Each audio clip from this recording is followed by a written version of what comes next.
Good day, guys. Welcome back to my channel, RT Engineering.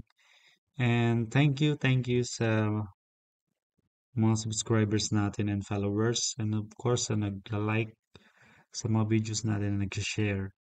And for those members sa YouTube channel natin, thank you. And for today's video, we will discuss about the version 1.1 of our beam section checker.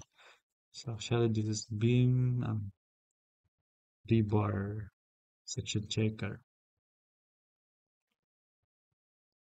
So previously, our tutorial is about the first release of this version, which is that create the beam section, also the number of bars, and check the spacing between the our bottom and top bars dynamically.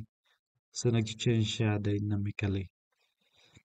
Naka ano na, yung dimension is incorporated na. So as you can see, every time mag-change tayo dito ng uh, input data or the section dimension, it also update the dimension and its value. See? So we will discuss kung paano to ginawa sa Excel. Okay? Yes.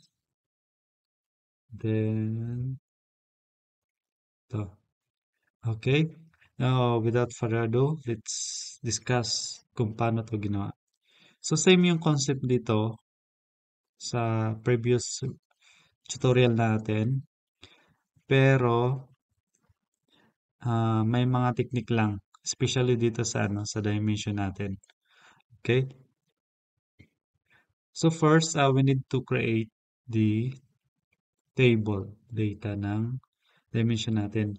Ang mangyayari dyan, for example, dito sa H na yan, gagawa tayo ng tatlong lines. Isang line na to, pangalawa din, itong tatlo. As you can see, yung dimension natin sa H is may H1, H2, and H3. So, sa H1 na yan, ito yan. Yan. So, ibig sabihin, may tatlo tayong point. Yung first point natin, kasi alam natin to yung point na yan sa corner, sa bottom corner ng beam section natin is 0, 0. So, ibig sabihin, kung mag-offset siya, it should be negative. So, depende na sa inyo kung anong value ng negative uh, distance from the origin. So, sa akin, nag-estimate ako ng negative 25. Diyan mag-start yung point natin ng dimension na ang unang line ng dimension natin para sa H. Then of course, if this is the first origin ng first line natin, meaning this is 0 y value. So naka-0 siya. Then the second point is per my data, nag-set na lang ako ng negative 75 value. Then of course, under 0 value kasi nasa plane, nasa neutral axis siya. So 75 and next is 100. So same din dito sa pangalawa, sa second line natin. Ang pagkakaiba lang, may value na tayo sa y. So if this is 0, 0 sa y natin, so yung sa dulo na yan is h. No? So kung mapapansin ninyo, ito yung h. Naka-formula yan sa h. Okay? So same din yung value natin dito, anong value ng x, malalagyan lang natin ng malalagyan value ng y.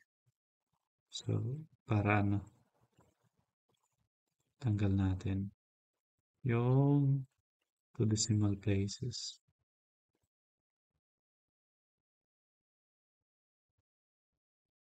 Okay. So mayroon na tayong line. Pero ang initial yan, Ganito yan eh. Sige, sige, pangatlo muna. Ito naman, ang magiging points natin, ilang points yan? So, 1, 2, 3, 4, 5. So, dapat 5 points. So, alam naman ninyo mag-lugit ng points na yan. Bakit ginawa kong 5? Pwede naman wala naman dito, no? Kailangan ko mag-rate sa center na yan kasi dyan magko-connect or nakarely yung dimension natin.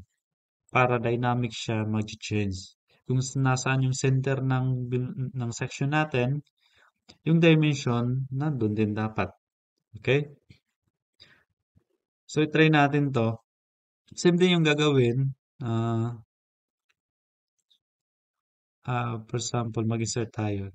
Gawin natin yan. So, insert. Itong line na yan. Wala palang data, no? Wait, okay lang naman. Then, select data na lang. Then, add natin. Let's say, line 1. Line 1. Then, select natin to. And line 2. Ayan. Then, add ko ulit. Ito yung line 2. Para naman sa line ko. Line 2. Then, para sa line 3 natin sa vertical. Line 3. Ito. Then, ito. Then, okay. As you can see, dito na natin gawin. Ayan. Ito yung dimension natin. Dimension line. So, ito, tanggalin ko na lang yung hindi ko kailangan. Click lang yan, then delete. Then, click natin yung plus, then yung grid lines, check ko yan. Dito sa format, yung shift fill, no fill lang yan. Then, yung border, no outline. So, kapag ano natin yan, yan transparent na siya. Pero kailangan natin i-modify ito. Kasi nga hindi to yung gusto nating hitsura. Dapat ganito. No, parang dimension talaga sa AutoCAD. So ngayon, mano-mano natin i-edit yan. So click lang yung line 1, right click, then format data series. Punta tayo dito sa align. Then solid, click natin solid, then paliitin natin yung weights. Let's say 0.75. Then, click natin to. Dapat yung makiklik natin yun. Ito lang, yung nasa gitna na yan. Punta tayo sa marker. Marker option, built-in, then yung circle na yan. Tapos yung fill natin, ito. Black lang tayo. Wala, sorry. Dapat walang fill. Ito lang yung change natin. Ito. Yun. Then, pwede natin yung size ng circle. Ayan, kung gusto natin malaki. Yan. Then, next, same din yung natin gagawin. Okay. Next, marker, built-in. It's up to you guys kung anong gagamitin niyo. No fill tayo, tas change lang natin yung color dito. And yung size, ilan ba yung size natin dito?